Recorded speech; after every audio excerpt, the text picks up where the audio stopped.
నమస్కారం HR TV 9 news కి స్వాగతం. ప్రతిక్షణం ప్రజల కోసం.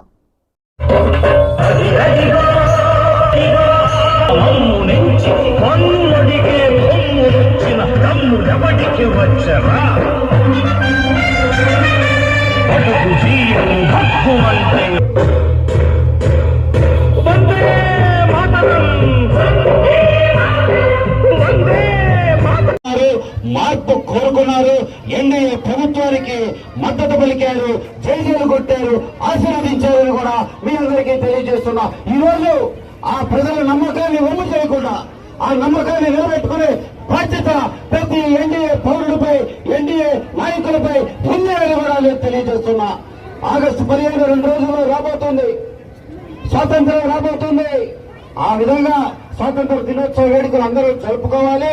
ఆ మహనీయుని కొనియాడే విధంగా, వారి స్ఫూర్తిని ముందుకు తీసుకెళ్లే విధంగా అందరూ ముందుకు రావాలని ప్రతి ఒక్కరిని మనస్ఫూర్తిగా కోరుకుంటూ ఈ కార్యక్రమం